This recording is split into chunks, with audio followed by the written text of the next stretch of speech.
Okay, what's up guys? Hari ni nak cari surat khabar sebab kat sini orang kata ada jadual penuh perlawanan Piala Dunia dekat surat khabar. Kita check sikit. Orang kata ada kat utusan. Susah betul nak cari surat khabar zaman sekarang ni. So dah 3 kedai kat 7-Eleven saja yang saya dapat jumpa utusan. So orang cakap ada jadual penuh dekat muka surat tengah. Ini dia. So jom kita beli utusan Malaysia ni. Lama betul tak beli surat khabar. Last saya beli rasanya harga RM1.50. So hari ni dia punya harga RM2. So dia tak terima QR dan juga kad. Kita bayar pakai cash lah.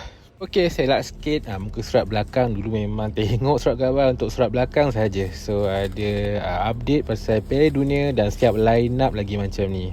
Ni memang mengimbau zaman dulu. Dulu zaman kecil-kecil kita potong player ni, kita buat buku scrap.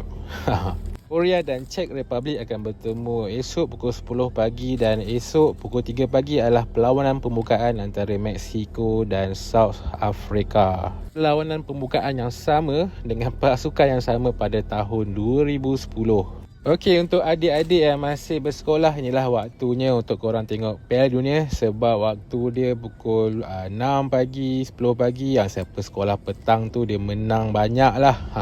World kali ini saya akan sokong pasukan Iran sebab dia ada banyak halangan dan cabaran di World Cup kali ini. Mungkin kalau dia pergi lebih jauh, lebih power lah pasukan Iran ni.